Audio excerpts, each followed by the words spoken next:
Pernahkah kamu berpikir bahwa cinta sejati tidak bisa dibeli dengan harta, jabatan, atau kemewahan?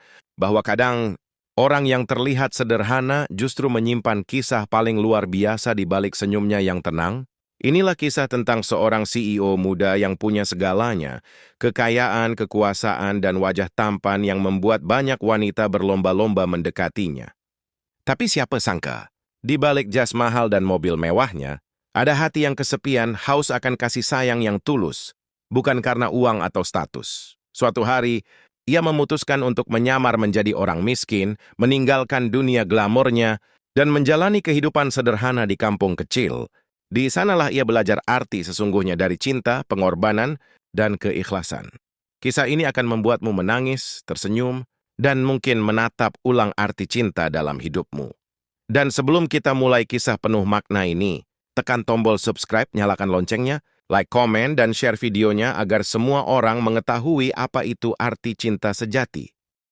Malam itu, kota Jakarta tampak berkilau di balik jendela kaca lantai 30 sebuah gedung tinggi. Lampu-lampu kendaraan berbaris seperti bintang yang berjatuhan ke bumi, sibuk, cepat, dan penuh ambisi. Di balik ruangan luas yang dingin dan mewah, seorang pria muda berdiri sendirian di depan jendela. Jas hitamnya terlipat rapi di kursi, dasinya sedikit longgar, dan wajahnya tampak letih.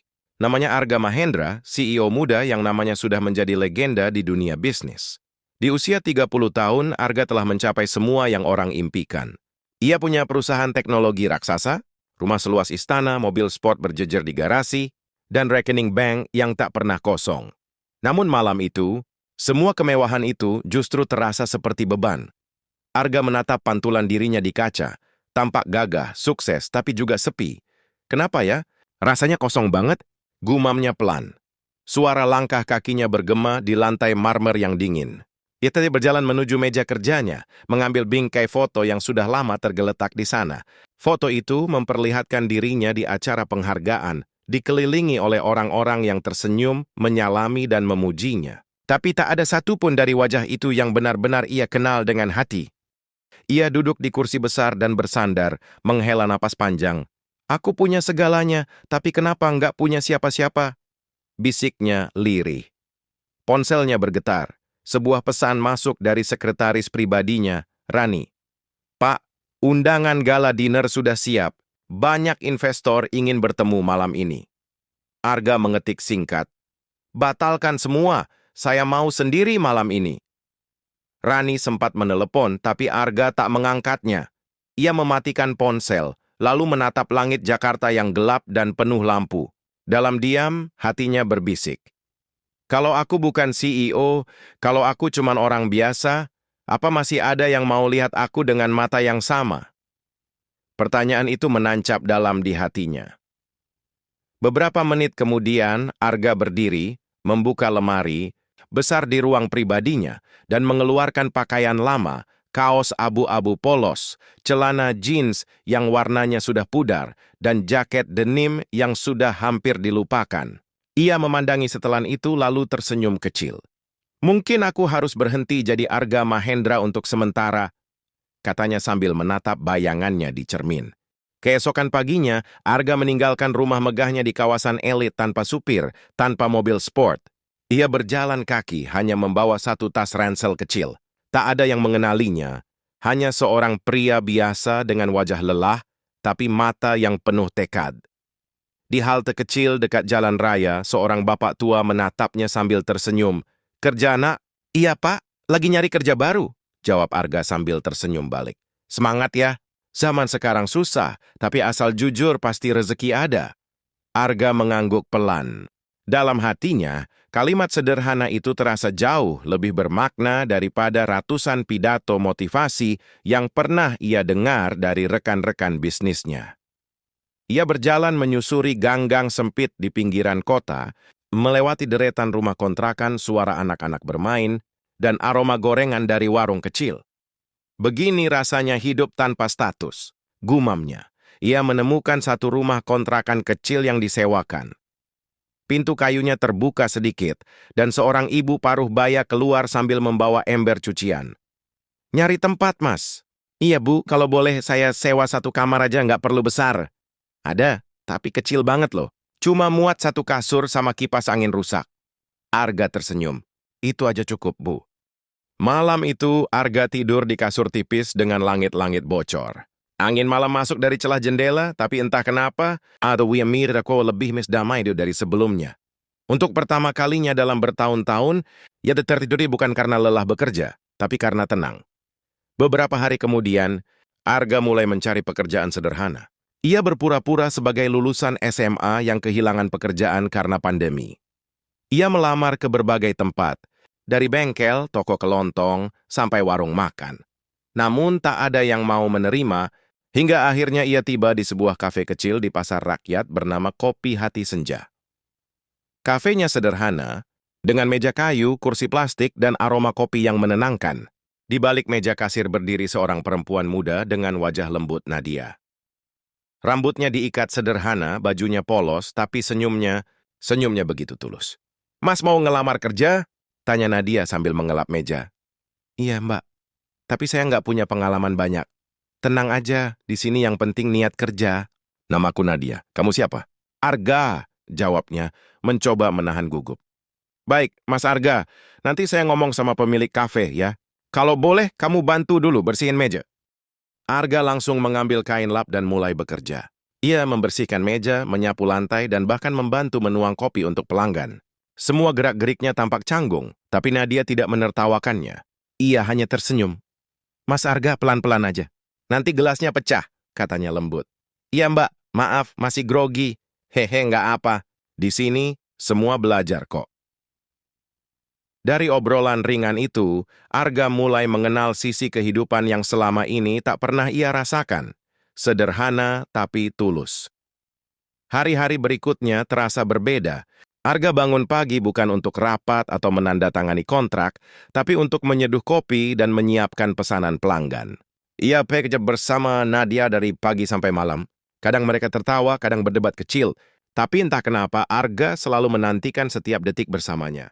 Suatu sore, saat mereka duduk di teras kafe menunggu pelanggan terakhir, Nadia memecah keheningan. Mas Arga, kamu dari mana sih sebelumnya?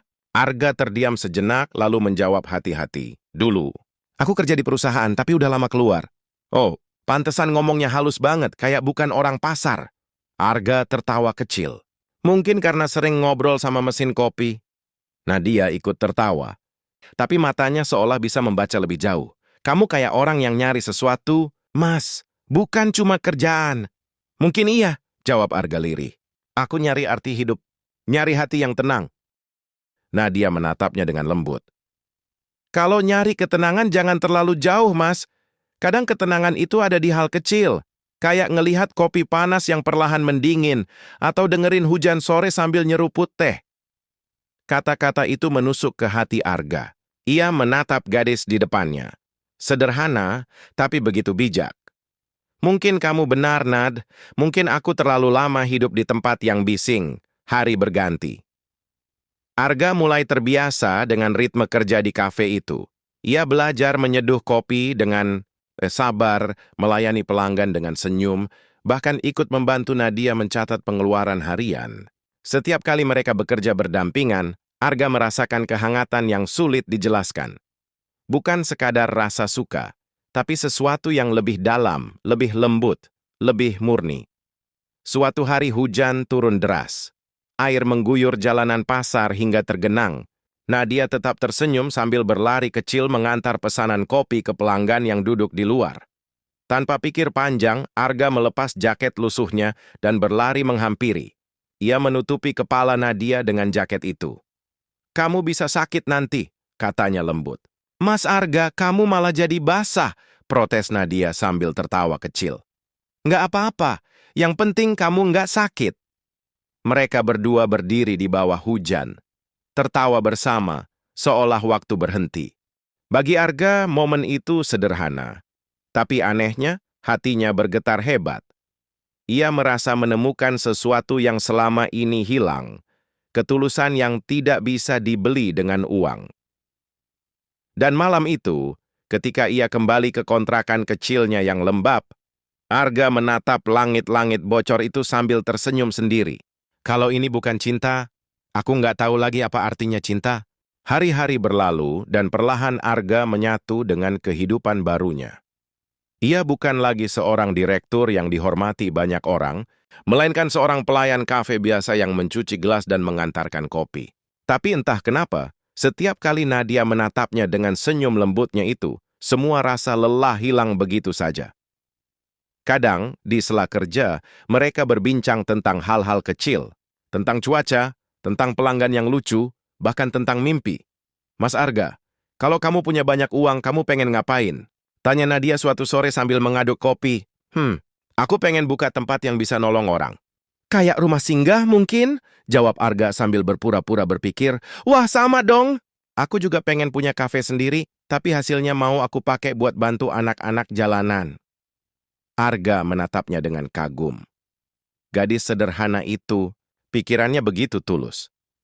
Tak sedikit pun bicara tentang kemewahan, hanya tentang memberi dan berbagi. Nad, kata Arga pelan, kamu sadar nggak? Dunia ini jarang punya orang kayak kamu. Ah, Mas Lebay. Aku cuma pengen hidup berguna aja. Arga tersenyum tapi dalam hati ia berbisik. Kalau semua orang sebaik kamu, mungkin dunia ini nggak akan sekejam itu. Suatu sore hujan turun tanpa aba-aba. Petir menyambar dan pelanggan mulai bubar satu persatu. Kafe kecil itu hampir kosong, tinggal Arga dan Nadia yang sibuk menutup meja. Saat Nadia berlari keluar untuk menutup tenda depan, hujan sudah deras sekali. Arga bergegas menghampiri, membuka jaket lusuhnya, dan menutupkan ke kepala Nadia. Mas, kamu bisa basah kuyup loh. Nggak apa-apa, kamu nanti sakit. Tapi kamu, udah, diam. Aku kuat. Hujan menetes di wajah mereka.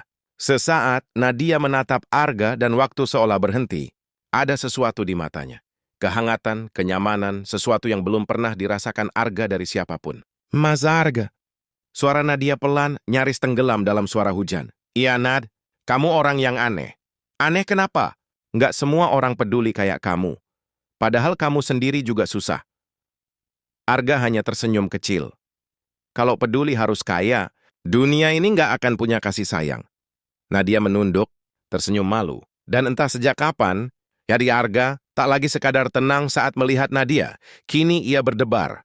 Ia takut kehilangan gadis itu, tapi juga takut kejujurannya nanti akan menghancurkan semua yang indah. Malam itu, Arga tidak bisa tidur. Hujan masih turun di luar, menetes di genting kontrakannya yang bocor. Ia menatap langit-langit dan berkata dalam hati, apa yang harus aku lakuin? Aku nggak bisa terus pura-pura jadi orang biasa. Tapi kalau aku jujur, mungkin Nadia bakal ninggalin aku. Ia teringat senyum Nadia, tawa kecilnya saat menertawakan kesalahan Arga menyeduh kopi, dan cara gadis itu selalu menguatkan orang lain, bahkan ketika ia sendiri lelah. Aku nggak boleh kehilangin dia, tapi aku juga nggak boleh terus berbohong. Arga menghela napas panjang. Untuk pertama kalinya dalam hidup, seorang CEO yang terbiasa membuat keputusan besar, kini bingung hanya karena satu hal sederhana, cinta. Suatu malam setelah kafe tutup, mereka duduk di bangku depan sambil menikmati udara dingin. Lampu jalan redup, suara rintik hujan terdengar lembut. Mas Arga, panggil Nadia pelan. Aku tahu kita nggak punya apa-apa, tapi aku bahagia bisa kenal kamu. Aku juga, Nat. Kamu tahu nggak? Kamu bikin hidupku berarti lagi. Berarti lagi? Tanya Nadia sambil tersenyum. Maksudnya? Dulu aku cuma kerja buat uang, buat nama, buat pujian. Tapi sekarang, aku kerja karena pengen lihat seseorang tersenyum. Pengen lihat kamu bahagia. Nadia menunduk, wajahnya memerah. Mas, jangan ngomong gitu, aku jadi malu. Aku serius, kata Arga dengan suara pelan tapi mantap. Kalau aku harus pilih antara dunia yang gemerlap atau sore seperti ini, aku pilih sore ini, bersama kamu. Mata Nadia berkaca. Ia tersenyum tanpa berkata apa-apa. Hujan, kopi, dan keheningan malam seolah menjadi saksi dua hati yang mulai terikat oleh rasa yang tak bisa dijelaskan dengan logika. Waktu berjalan cepat, 3 bulan berlalu, dan Arga merasa seperti hidup baru. Ia mulai paham makna sederhana dari kebahagiaan. Makan bareng nasi bungkus, tertawa saat listrik padam, menolong pelanggan yang lupa bayar, semua itu memberi arti lebih dalam daripada angka-angka besar di dunia bisnisnya dulu. Nadia pun makin dekat dengannya. Ia mulai cerita tentang masa lalunya, tentang ibunya yang sudah meninggal, tentang perjuangannya membayar kuliah adiknya, dan tentang mimpinya membuka warung kopi di kampung halaman. Aku pengen buka warung kecil yang bisa jadi tempat anak-anak ngumpul, belajar, dan ngopi bareng, biar mereka ngerasa punya rumah. Arga mendengarkan dengan hati penuh haru. Kamu luar biasa. Nat, dunia butuh orang kayak kamu. Enggak, Mas. Dunia cuma butuh orang yang mau berbuat baik tanpa pamrih. Kalimat itu menancap di hati Arga seperti pisau lembut, menembus egonya, membelah jiwanya yang dulu kaku. Namun kebahagiaan itu mulai retak. Arga masih sering menerima panggilan rahasia dari sekretarisnya, Rani. Ia berusaha menyembunyikan identitasnya, tapi Nadia mulai curiga. Mas Arga, kamu kok suka ngumpet waktu nerima telepon? Tanya Nadia suatu hari. Ah, itu cuma teman lama, jawab Arga cepat. Teman atau mantan? Arga terdiam sejenak lalu tertawa. Enggak, Nad. Aku enggak punya mantan yang peduli lagi sama aku. Nadia tersenyum, tapi hatinya merasa ada yang janggal. Kadang ia memandangi Arga saat bekerja, gerak-geriknya sopan, caranya bicara, cara ia memegang gelas. Semuanya terlalu halus untuk ukuran orang pasar. Mas, aku boleh jujur? Boleh dong. Kamu kayak bukan orang biasa. Aku nggak tahu kenapa, tapi hatiku bilang kamu nyembunyiin sesuatu. Arga menunduk. Mungkin aku cuma nyembunyiin masa lalu, Nat. Kalau masa lalu bikin kamu takut, bagi aja sama aku. Belum saatnya. Nadia hanya diam. Ia tak ingin memaksa, tapi dalam hatinya tumbuh rasa cemas yang tak bisa dijelaskan. Suatu sore, nasib berbicara. Di televisi kecil kafe itu, sebuah berita muncul. CEO muda Arga Mahendra membuka cabang baru di Singapura. Dikenal rendah hati namun misterius, Nadia yang sedang membersihkan meja tiba-tiba menatap layar. Wajah itu, wajah di TV, persis seperti Arga yang berdiri di sebelahnya. Mas, itu kamu? Suaranya gemetar. Arga membeku. Ia tak bisa menjawab. Mas Arga, ulang Nadia lagi, matanya mulai berkaca. Itu kamu kan? Nadia, aku bisa jelasin. Jadi semua ini bohong? Suasana kafe mendadak sunyi. Pelanggan menatap mereka dengan heran. Arga mencoba mendekat, tapi Nadia mundur. Kamu datang ke sini buat apa, Mas? Buat main-main? Buat lihat seberapa bodohnya orang kecil kayak aku? Enggak, Nat. Aku cuma pengen tahu siapa yang bisa mencintai aku tanpa lihat harta, tanpa tahu jabatan aku. Kamu pikir cinta itu percobaan, Mas? Air mata Nadia jatuh. Ia menatap Arga dengan tatapan kecewa yang lebih menyakitkan dari 1000 pukulan. Lalu ia pergi, meninggalkan kafe dengan langkah berat. Hari-hari setelah itu menjadi sepi.